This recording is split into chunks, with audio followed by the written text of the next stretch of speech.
Hello, beloved listeners, and welcome to Snake People at the Movies, film criticism by people who actually like film. Join us as we dive into movies we love, movies we respect, and movies we wish we could unsee. It's a podcast where we talk about growing up and living queer, nerdy, and depressed online and at the cinema, from the kids who just really fucking care about Dracula adaptations. It's People at the Movies. You may have noticed that last week, or last episode, we said that we are going to do kind of 3 weeks of Sneeple in a row. As you can tell, obviously that didn't happen. If you follow our Twitter, we made some tweets about it. There was just kind of a lot of life changes for a couple of us, and there was a lot going on, so we did have to split it up. We're back on our regular schedule, so there will be this episode, which is coming out on the 7th, and then the one after that, which I believe is the 21st. I don't know how time works. So what you're getting in this upcoming episode is the second half of our vampires episode with me and Helena. And let's let the us of the past take it away.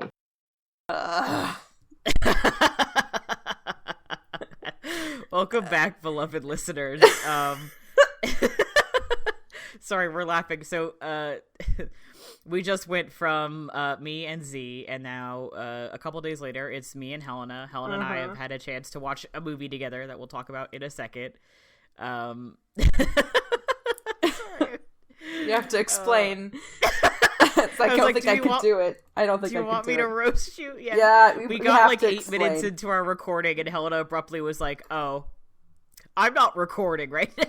So we just, like, it was 8 minutes of recording. That's not a huge deal. We didn't talk about anything. We just talked about like what I watched. So yeah, it's basically, fine. It's not very important. We didn't really get into the meat of it, but but it's funnier because before we started recording, I was like, I should ask if Helena started recording it, and I was like, no, she's got it. This is our 20th episode. She knows what she's doing. It's fine. I know all the steps, so this means that we have to. And I do believe it's part of the pre-recording checklist. No? Okay. Do you know the very, very bottom? I just skipped the last bullet point and went right ahead to the sub-bullet points of the last bullet point. So the pre-recording checklist, which we, I believe, put in to make sure that I would not record like an hour and a half of silence like we did with the fall episode. We did with the Lost Fall episode, yeah. Which is also me, once again. The last bullet point in there is, have you started recording on OBS? And then there's some sub-bullet points that are like, is your desktop audio muted? Is your mic aux unmuted in OBS? And I read that and I was like, yeah, both of those things are good. And then I just skipped the major bullet point, the last bullet point. The last melon. Anyway, it's fine. So really quick, I'll do a much shorter version of what I did initially because it doesn't matter that much. I have watched Obvious Child, which is good, El Camino, which is good, and I'm going to rewatch Breaking Bad again soon because I love Breaking Bad. And then only one Breaking Bad. That's not true because I also like Better Call Saul, so I like 2 Breaking Bads. I rewatched just like an hour ago. I finished rewatching What We Do in the Shadows, which is perfect. And then yesterday, Matty and I watched Bram Stoker's Dracula. I don't know what the fuck this accent is. Bram Stoker's Dracula. Bram Stoker's Dracula. And the joke is that, what, Matty? Hey, Matty, repeat your joke again. Please, it's very good. Repeat the joke for the kids. It's, because they always do that for, like, I don't know, like Guy Ritchie's Sherlock Holmes or whatever the fuck. Like, they'll do, but this is Bram Stoker's Dracula because he produced the movie. Yeah. He came to life to produce this movie featuring Keanu Reeves and Carrie Elwes and Winona Ryder and Gary Oldman, which is an extremely 90s cast, and then was like, time to die again. Time to die, which is also how I felt after watching Bram Stoker's Dracula, funnily enough. That last shot, I swear to fucking God. Oh, yeah. What the fuck? What the fuck? The movie ended and Helena and I both looked at each other and were like, is that it? Was that it? That was it. And it was. And it was. I mean, to say that about a 2.5-hour movie is pretty ridiculous, but... Oh, boy. So we're gonna... It was only 2 hours. We're gonna talk about vampires. We're talking about Dracula. But, like, specifically Dracula. If you haven't listened to, I mentioned at the end of the last recording, but we have a Patreon post up right now of our Lost Zero episode, our pilot episode that we did about Van Helsing 2004. And half of that episode, I swear to God, is you and me just being like, let's talk about Dracula. You want to talk about Dracula? I've been dying to talk about Dracula. I want to talk about Dracula. I want to talk about Dracula. So Helena and I could talk about Dracula for quite some time. Yes. Both of us love the book, and we've decided that we're both doing a reread. Mm-hmm. Which I'm so excited about. I love that book so much. It's so unique. And it's like you read it, you can understand why it became such a cultural cornerstone. And it's accessible too. It's an older book, but I feel like it's not one of those things where you just read it and you're like, I don't know what the fuck anyone's saying. I feel like it's very easy to read. It is. It flows very well. And the characters are really fun. I love my stupid son, Jonathan Harker. I love the characters so much. It's very cinematic too, which is something that I really always appreciate in a book, because I'm always partially in theater brain or filmmaker brain whenever I read fiction. I'm imagining it visually when I'm reading. Yeah. And I always thought that it had an incredible visual style to it, which explains why I think it's partly explains why, out of its many other reasons, why it's been so endearing and so popular, and why it was adapted so early on. Yes. Because it was adapted pretty shortly. I think we talked about this in the Van Helsing episode. We so do. You and I have two separate timelines that we go through. Oh, Jesus. I don't remember because you talk about Dracula adaptations, and I talked about Van Helsing as a character specifically. Right. We did research. We've never done that amount of research for any episode since. How did I did legitimate fucking research? You're like, look at all these adaptations I can hold in my hands. Yeah. They started doing Dracula adaptations in theatrical adaptations pretty shortly after the book came out, comparatively. So it was only natural that it was going to be adapted into film pretty shortly after the invention of film. But and okay, to be fair, I have not seen every single Dracula adaptation. And in fact, I guess I've comparatively seen very few. I certainly have not seen as many as this nice young white man in this YouTube video.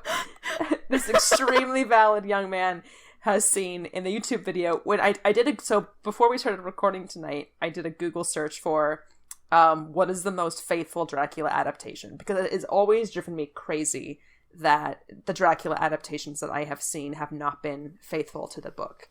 Yeah, none of them have been what I want, and all of them make me mad. Yeah, all of them make me mad. Some of them make me more mad than others. And what's funny is that I would actually say, apart from Nosferatu, which was trying to skirt around copyright issues anyway, I would say that the Coppola adaptation, Bram Stoker's Dracula, which he personally produced. Get it right. It made me the least mad out of the ones that I've seen, which is really saying something. Doesn't say a lot. Yeah, no, at least they pulled specific scenes from the book. Yeah. The first half hour, you and I were like, oh, wow, they pulled a lot from the book. Yeah. And then it all went fucking south. And then it did something odd. Did so many things. But it's not quite as bad. I found a video on YouTube. This young man. Young man. And I don't know how valid he is. He has a YouTube channel called Cinema Massacre, which could be good, it could be bad. But he made this 34-minute video, and I highly respect him, because I, too, would have spent this much time on it. Yeah, I know. I'm shocked we haven't done it before. This video is called, we'll link it when we'll tweet about it when we post the episode. Which Dracula film is most faithful to the book? ? And he went through 12 major adaptations, including Nosferatu, Lugosi, Hammer, Jack Palance, BBC adaptation from 1977, Frank Langella, which I have seen, the Coppola, and also the terrible 2006 BBC adaptation. And he went to a scoreboard of every single major plot element, including the characters, and was rating them, give them 1 point for how faithful they were to the book. And I'm very excited to finish watching this video tonight after we stop recording. This is what I'm doing tonight. This is my evening.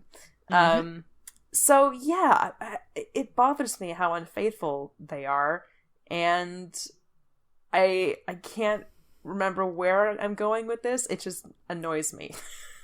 I think part of it is because it is so cinematic. I feel like it shouldn't be this hard to adapt it. I feel like everybody's trying to reinvent the wheel, you know? Like, they look at this story, which has stood the test of time, and they're like, but I can do it. I gotta make it accessible to a modern audience. And it's like, no, you don't. It's actually, it's great as it is. It's so solid still. Yeah. And also they always are like, no, but I gotta make it less gay. And I'm like, stop yeah. it. I understand on one level, I guess, because if you're going to, like, deep gay politics, it's like, we should stop making villains so queer-coded, and also, like, stop it. Vampires are inherently gay.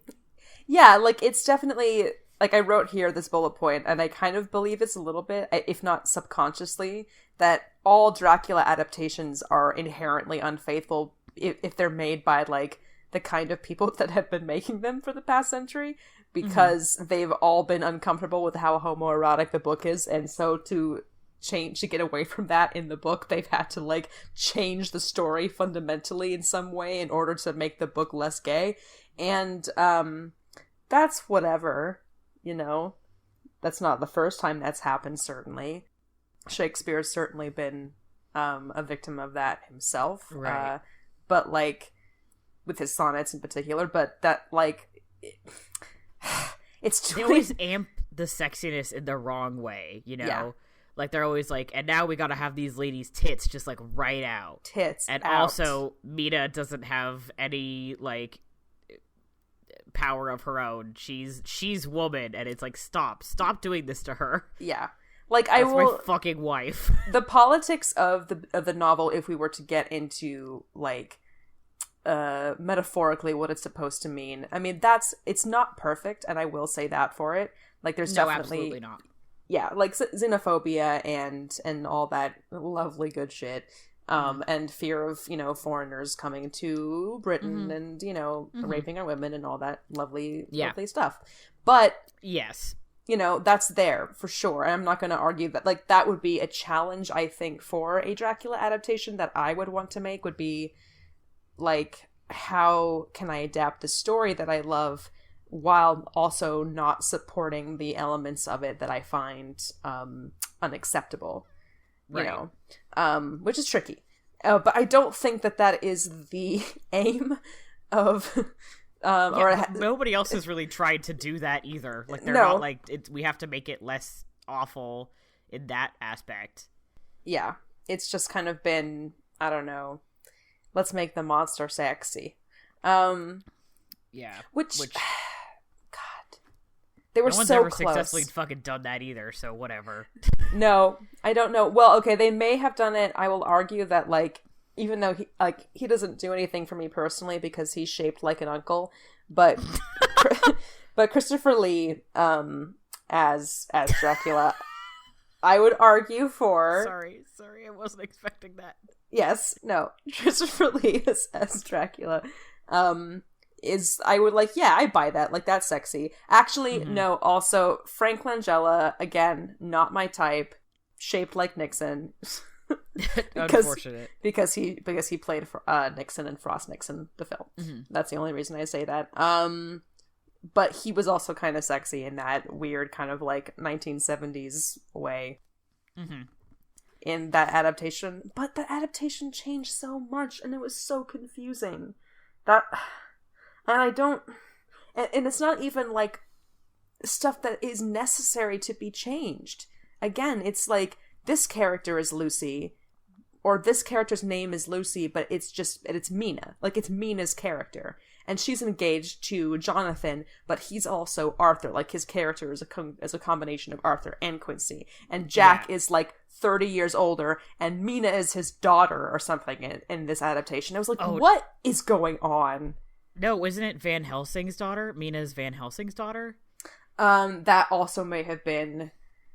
Yes, they're all just so... I feel like sometimes they're like, well, this is too many people, we have to narrow it down. And I'm like, you really don't. It's not that many people. It's 6, 7, and Dracula. It's like 7 of the main crew. And, like, to be fair, Quincy, my wife, Quincy, my wife Quincy, is not there very much. Like, he's just kind of like there, and that's fine. It's like Jonathan, Mina, Lucy, who like fucking dies. So she's not really part of the gang. No, Arthur, Jack, Quincy, Van Helsing, Renfield, Dracula. Yeah, there, I just named all of them. Yeah, and of the heroes, which are usually the ones that are like pushed, like melded together or whatever. Yeah, that's even less. Yeah, and I don't understand. Like, they just take all like Lucy's men and Jonathan. They're like, well, we're just gonna kind of put him in a cocktail shaker and throw him out and see what happens. And then they combine Lucy and Mina in all kinds of weird ways, and it's like, I don't. Which is such a waste. Stop. Because I love them both. How delightful was it to have like this succession of like adorable men who were all in love with this one girl, kind of, who were all also friends, work together in the Coppola adaptation. Like, to finally see all three of them. It was great. It was so amazing. Yeah, I mean, I'm looking at like characters in Buffy, which is sort of inspired by a little bit, like the structure of that is like traditional vampire hunting, whatever. Mm-hmm. Mm-hmm. There's less characters in the main cast of like Dracula than there are in like the entire Scooby Gang and Buffy the Vampire Slayer. So don't tell me that's too many characters. Get over yourself. I honestly cannot keep track of how many people there are in Buffy the Vampire Slayer. I feel like so you many. Can tell me a name and be like, they are in season 3 of Buffy, and I'd be like, yes, that sounds correct. True. It's right. There's just so many of them. There is. And the idea, I think the idea is they're like, oh, these extra characters are oh my god, superfluous. Thank you. God bless you. Thank you. Yeah, and it's like but they're not. They really aren't. They all add like a little bit of additional flavor, which I feel is necessary. Yeah. Why does Lucy have 3 boyfriends? Because she fucking deserves them. Shut up. Yeah, they're great, and I love them. Quincy is the only one I would argue is like you could cut him, which is why so many people do. So many people do. Jack has to be there. Arthur has to be there. Jonathan has to be there. Yeah, because Jack is plot relevant in ways which don't involve Lucy. Yes. And I Quincy love him. dies is the thing. Quincy dies. Jack is also a POV character in the book, which I think makes people reluctant to cut him, thank God. Yeah. But the only valid casting of him that I have ever seen was the casting that we saw on Thursday. Yeah. Which was yesterday. God, that was so good. So Richard E. Grant plays Jack in the Coppola movie, which was extremely good, and I did not know that. Like, I may have known it, but have forgotten it. And when he came on as Jack, it surprised us. Yeah. I was so happy, and he was so good, and annoyingly, like, weirdly sexy attractive, in a way that I was, like, not comfortable with, but okay with, just not comfortable. Like, I was happy, but, like, anyway. Mad about it. Mad about it. The casting was actually pretty good in that movie. This is what I'll say, is the casting was really solid. It was. Yeah. I still, like, Gary Oldman as Dracula just threw me for such a fucking loop. And the fact that they kept trying to make him, like, sympathetic. It's like, oh, don't you feel bad for Dracula? And I'm like, no, I don't, actually. And I never will. I never will, because he's a gross old man, and he needs to back off. And I hate him. He needs to back the fuck up. So, get away from my daughter. For those who don't know the context to Francis Ford Coppola's Dracula, this is, well, I'm sorry, Bram Stoker's Dracula. It opens with this story of please, Francis Ford Coppola's Dracula was my father. It opens with Gary Oldman, who's this... You're right there. Sorry, I'm sorry. I'll wait for you. God, fuck you. Yeah, I'm fine. Okay. So, Dracula, played by Gary Oldman, wearing a weird muscle out, like, armor, is part of this Order of the Dragon or whatever, and he's a terrible ruler in Romania a million years ago. Not a million years ago, like 600 years ago. 4 centuries ago. 4 centuries ago. And he has his wife that he loves more than anything, and she's beautiful, and she looks strangely like Winona Ryder.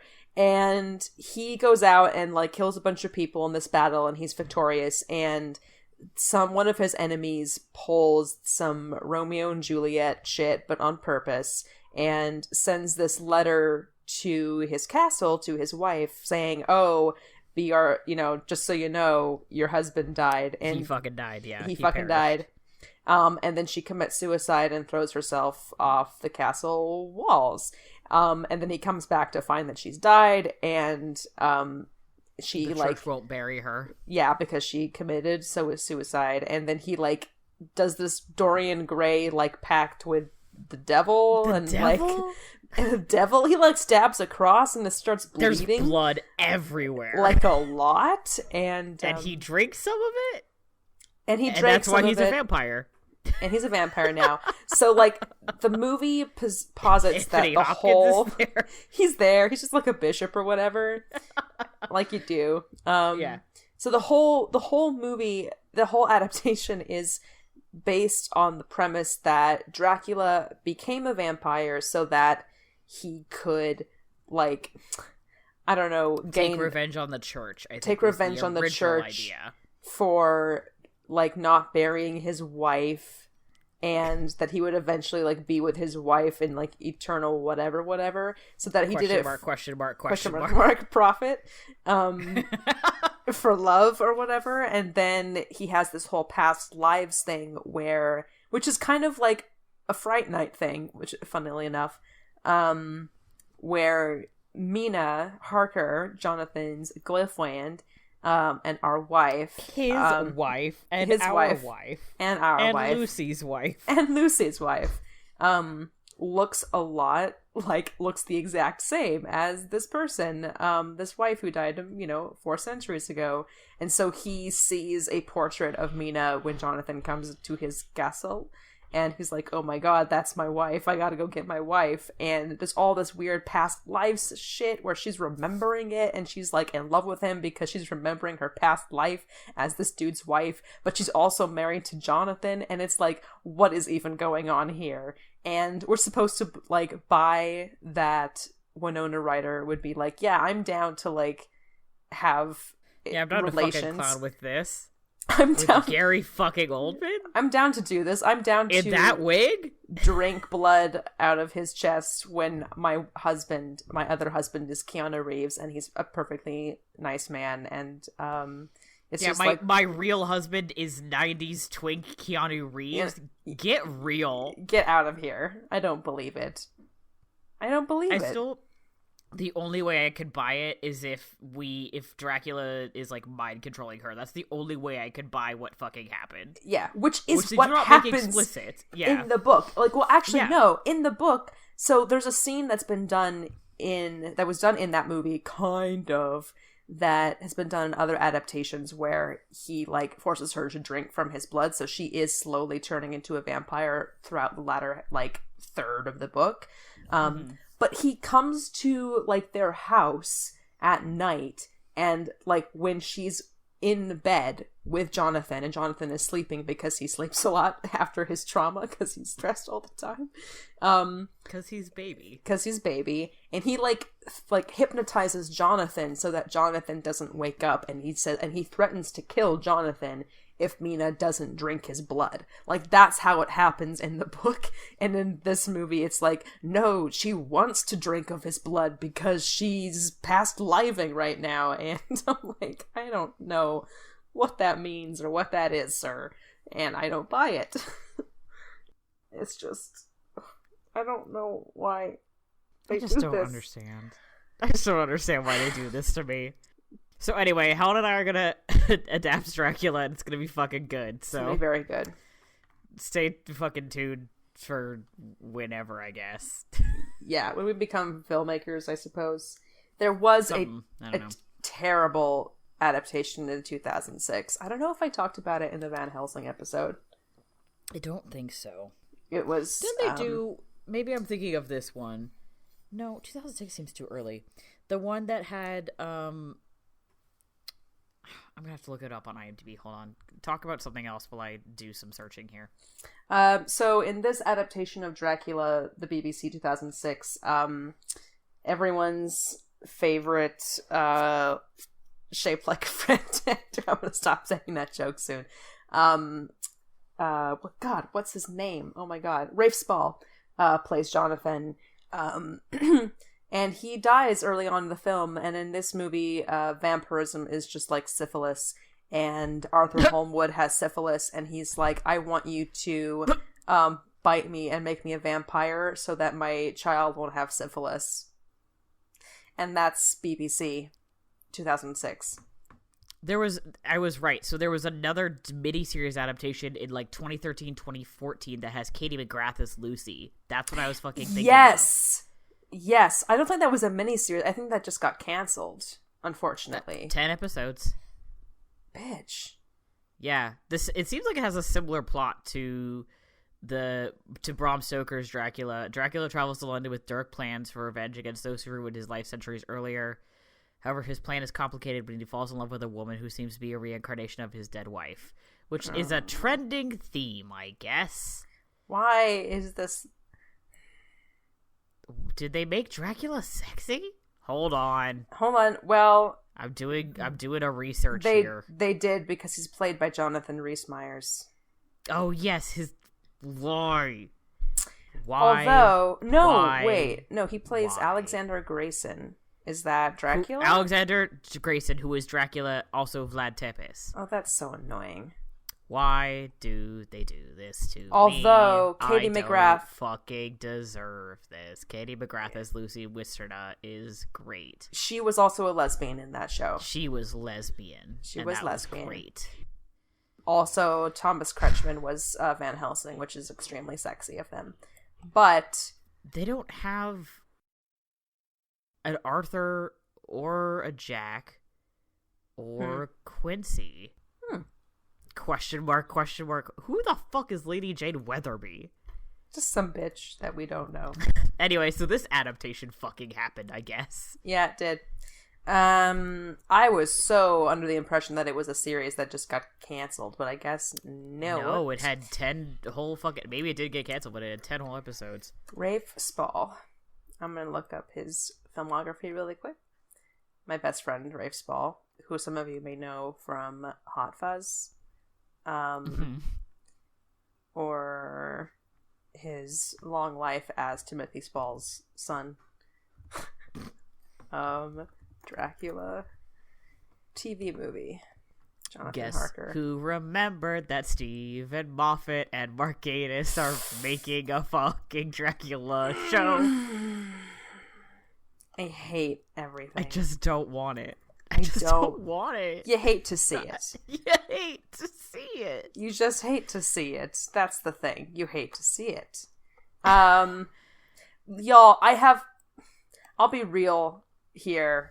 I have, like, zero faith in a Stephen Moffat and Mark Gatiss produced Dracula miniseries. Yo, does it have 3 episodes out already? No. No, they're still filming.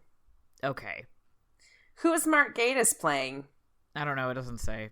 They have this dude Nathan Stewart Jarrett is in it. Are we both looking at it? Yeah. I do like Nathan Stewart Jarrett. This dude who's playing Dracula, I think, actually is a good mix of, like, attractive and also, like, gives me a weird vibe. Mm-hmm. Just like Colin Farrell. Just like Colin Farrell. Just like Colin Farrell. Anyway, he's super sexy is the problem and also the solution. Like, here's the thing. Like, John Heffernan's in this too. That's very good. I hate that we're gonna have to fucking hate watch this. I know. I'm so mad at us. Preemptively angry. Preemptively furious with myself. There is a dichotomy between London Dracula and Transylvania Dracula, where Transylvania Dracula is like, that's a gross old man, and London Dracula, because he eats an entire, like, boat on his way to London. Yeah, and hangs out in some dark places. He goes to some dark places in his mind. He is, like, super sexy when he gets to London, or like just this younger when he gets to London. He becomes youngified. Yeah. Just like, it's just this regeneration. Like, we are pointing out a lot of similarities in the Coppola adaptation to The Mummy, because The Mummy kind of operates on this same sort of, he's recognizing Evie as this reincarnation of Anck-su-namun, but like as not like a reincarnation of her, but like a representation, like a vessel for bringing back his wife. Like, yeah, and she's not into it is the thing, because The Mummy is a better movie than this. Which you turned to me and you were like, The Mummy, because immediately they showed like, oh, that looks like Winona Ryder, and I was like, oh, just like The Mummy. Because when am I not thinking about The Mummy? Yeah. And then you turned to me, you're like, this was a worse movie than The Mummy, and I was like, yeah, it was. It was. But that also shares that similarity of he starts out fucking decayed and gross, and then eats a bunch of people, and then gets hotter. Yeah, exactly. Like The Mummy. He sucks out their like essence, like all of their different body parts, the people who opened his tomb, and then it's like, yes, I have these things again. And he has a Renfield and Benny who becomes like his servant, right? Right. And so there's a lot of similarities in that, and I don't know. Weird. I've never thought about this before, but you're right. I mean, it's kind of like, I don't know how, because I haven't seen the original Mummy movie from the 30s, so I don't know how much they're taking from that adaptation and how much is them just like, we're gonna crib this from this horror movie, and this, we're gonna take this horror trope and this horror trope. So I mean, similarities kind of end there-ish, but there is definitely some stuff, and gotta say, could watch The Mummy anytime. I could literally watch the Mummy right now. I could watch it right now, but I won't be, because I'm going to be watching this YouTube video about accurate Dracula adaptations. Yeah.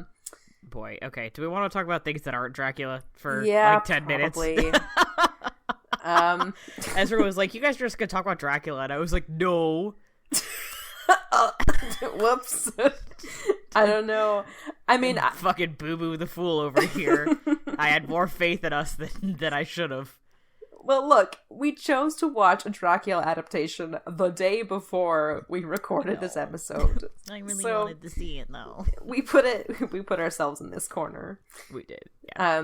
Yeah, I mean, this is just my bullet point list of perfect vampire movies, imperfect but still valid, and then imperfect and not valid, but I like them anyway. I mean, I could add more to these, but these are the core ones. Yeah, this is a kind of a rough list. Yeah. Imperfect and not valid, but I like... Oh, I guess I start with perfect. Perfect vampire movies is just what we do in the shadows. Yeah. That's it. That's it. All. that's the list. I haven't even seen the movie, and I know that's true, so... If you have not seen What We Do in the Shadows, please... I think it's available to... I think it's on Netflix? It's not on Netflix. I think, unfortunately, it is on Amazon Prime, but it's also...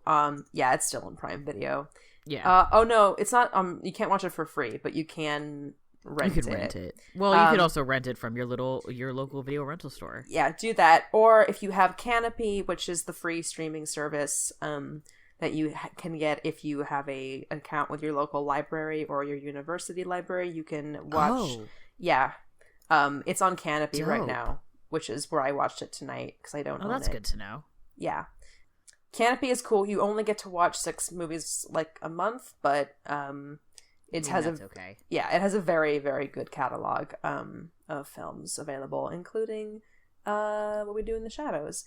And it is a mockumentary about vampires sharing a flat in New Zealand, and it's perfect. That's it. I think about quotes from that movie a lot, despite having never seen it, because I've seen so many clips. Yeah. That just leave me to do my dark bidding. It's like, oh, what you bidding on? And bidding on the table. Yeah. I think about that a lot, specifically. So good. Me on eBay after too many drinks at like 3 a.m. It's just constantly perfect. So good. Anyway. So What We Do in the Shadows there's some werewolves in this movie, and they get into fights with werewolves. And they get into a confrontation like in the first like third of the movie, and as they're walking away, like the vampires are like hissing at them, and one of the vampires as one of the werewolves as they're walking away says, "Say it, don't spray it, bitch." And it's the best thing that has ever happened to me. Anyway. And then imperfect but still valid. Nosferatu. which I would love to see also. Yeah, the original. I haven't seen the 1970s one yet. I would like to see that as well.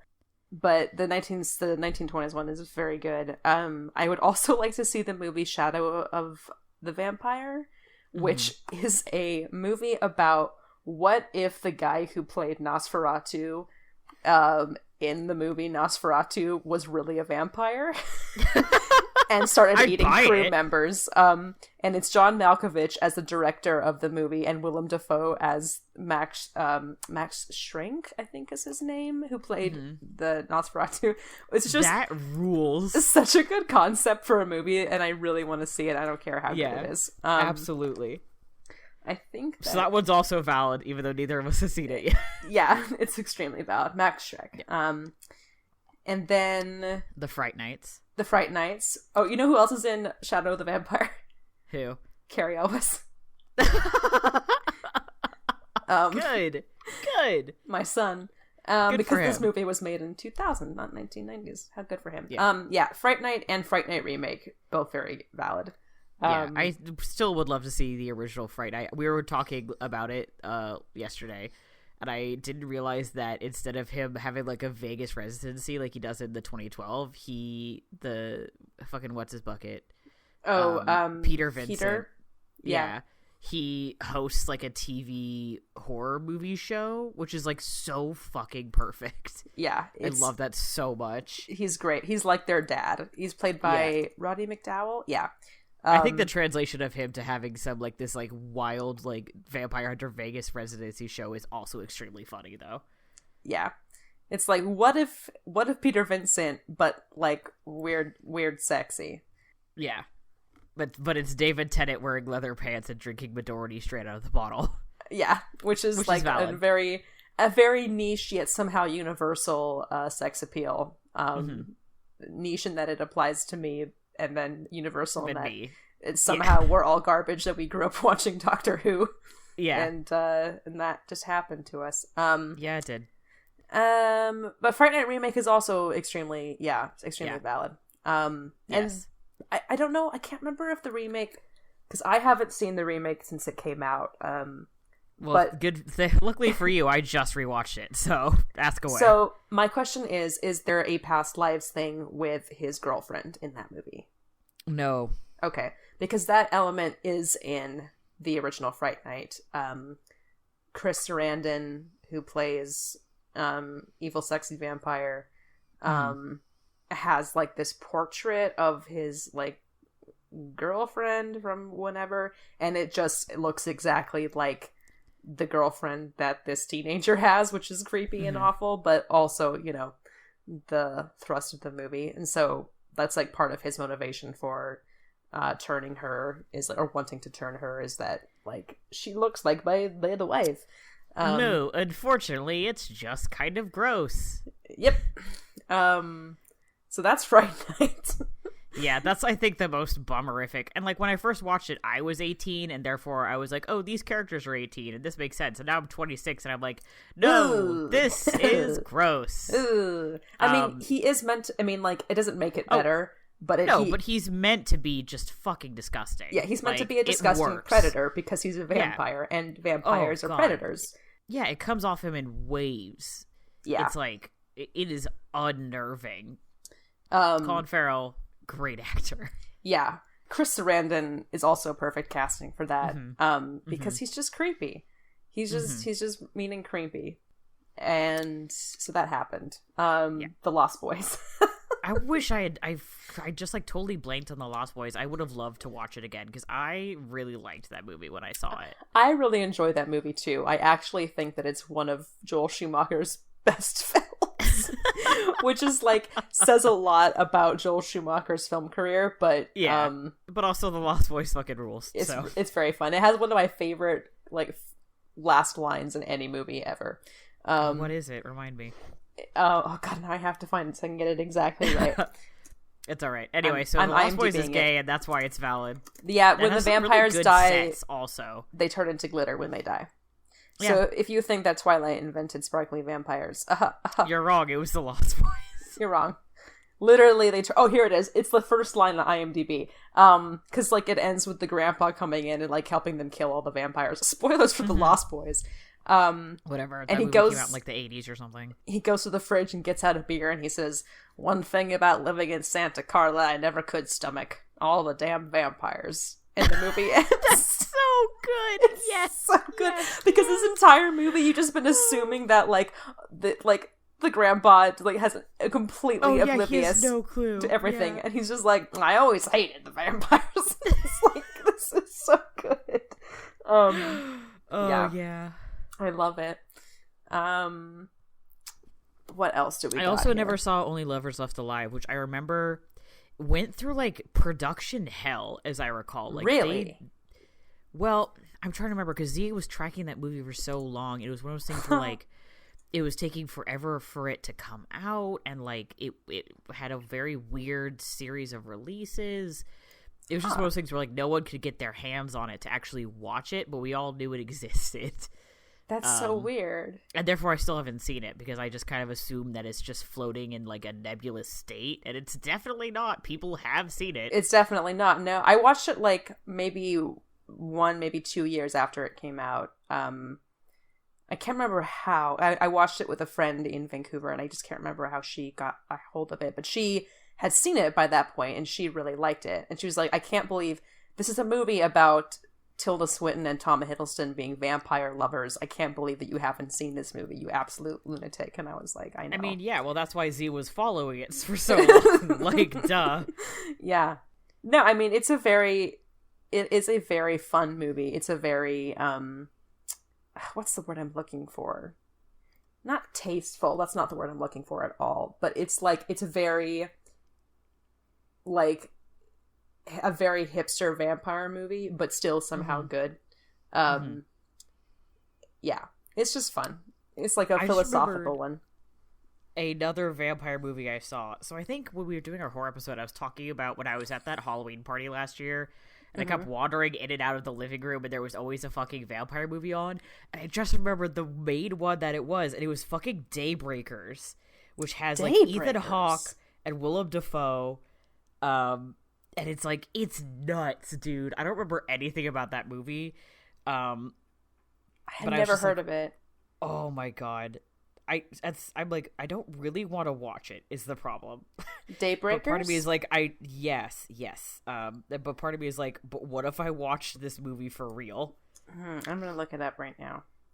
I didn't put From Dusk Till Dawn in there either, because I was like, it's not really valid, but... No. Okay. 2009. Yeah, it's like a cure. Willem Dafoe is in this movie. Yeah, Did I say that? I don't remember. Yeah, it was wild. Ethan Hawke, Sam Neill, and Willem Dafoe are in this movie. Yeah. So I guess if you want to watch it, let me know. It has a 2.9 rating on Letterboxd, which is hilarious. In the year 2019, the plague has transformed almost every human into vampires. Yeah. Faced with a dwindling blood supply, the fractured dominant race plots their survival. Meanwhile, a researcher worked with a covert band of vampires on a way to save humankind. Do you remember the Dark Shadows remake from 2012 with Johnny Depp? Yes. Because I just did. I saw that in a theater, dude. You did? I've never seen it because it looked... Yes. My close friend at the time wanted to see it, and I was like, yeah, I'll go see it with you, having no other experience with Dark Shadows. And I walked out of that theater being like, what the fuck just happened to me? Yeah. My dad, I think, refused to... My dad was a fan of the original Dark Shadows TV series when it was on. And was just like, saw the trailer for that. And for context, my dad already does not like Tim Burton movies and never has. And it's only in my old age that I've realized how valid he always was. That he's right, yeah. But he was just like, this looks like it's going to be terrible and I will not see it. And I was like, yeah, you're probably right about that. And so I haven't seen it either. Sorry, I'm also doing a Google search for the Daybreakers posters because I'm pretty sure Willem Dafoe was wearing a very cool jacket in this poster. Good for him. And I'm trying to get clear resolution on it. Yeah, I don't remember very much about it. I just remember that it's like fine. Anyway, the last movie on this year list is imperfect and not valid, but I like them anyway. And it's Interview with a Vampire, which Z and I talked about our experience watching that in the last segment, which was neither of us had seen it before or really knew anything about it. And we went into it totally blind and walked out of it like, what the fuck just happened? Wow. And neither of us have seen it since. Have I told my Interview with a Vampire story on this podcast before? No, please do. I saw that movie. I saw Interview with a Vampire when I was like 8 or 9 years old. Holy shit!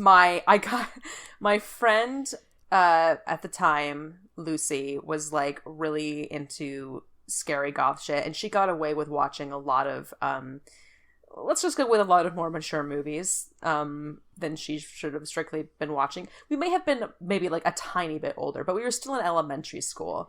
And this movie maybe is like 9 or 10. Rated R. But like, oh yeah. But we were kind of friends, like we were friends in 1st and 2nd grade primarily, and we were kind of hanging out from like 3rd to 4th grade the most. So it's probably somewhere in there. And we had a sleepover with a bunch of us, and we watched Interview with the Vampire. And that happened. And I don't remember being traumatized by it in any way. I remember thinking it was kind of cool. And yeah, that's because you're gay. I mean, yeah, it's true that like at least like I can't remember who all was there, but I think statistically at least half of the people at that slumber party turned out to be gay. So it was all comes down to that one night. No. And thanks, Brad Pitt. I told my dad about it the next day, and he was like really upset about it. And I think he talked to like a parent about it, because he was like, you know, I don't want my daughter watching rated R movies without my permission, which is like valid. The vampire. Which is, yeah, if I found out my 8-year-old had seen it, I probably wouldn't be stoked either. I mean, I would probably have myself a good laugh about it, actually. But... I mean, I was completely they should have known that I would have been like completely unfazed by it, because I usually was by that kind of stuff at that age. I've never really been and never was somebody who was like deeply emotionally affected by scary movies. I was never traumatized by anything as far as I can remember, and so they just kind of assumed that I could, like, you know, handle most shit. And I saw Jaws at a very early age too. Like, I wasn't 8, but I was very early on, and like that was fine, you know. So I you grew up and became a weenie. And then I became a weenie. Well, I mean, yeah, that's true, actually. I have much less tolerance for stuff now than I did. But it's all relative, I guess. Anyway, that happened. Yeah. And I didn't read the book until I was in college. I did a volunteer at this like the thing where like libraries donate a bunch of their like books and stuff. It was like a book thing, and those were the only kind of events that I would ever volunteer for in high school, so that's what I volunteered for. It was just like organizing these books for people, and there was a really cheap like gold mass market copy of Interview with a Vampire, and I loved how cheap it looked and how trashy it looked, so I bought it. And I read it in college, and I was like, this is quite good, actually. So I'm appreciative of that series and those characters, even though it's a deeply problematic series. Yes. For many reasons. Yes. Also, boy, her treatment of, like, the fans in, like, that, like, early 90s, that 2000s era. Oh, I don't even know anything about that. Holy shit. Oh, bud. Yeah. We could get into it at some point. We're running a little long. Sure. But at some point, we will do, like, just a fandom history episode, and I will get into the stuff I have learned about it. Quick cue, is it just, like, an anti-fanfiction type of mentality?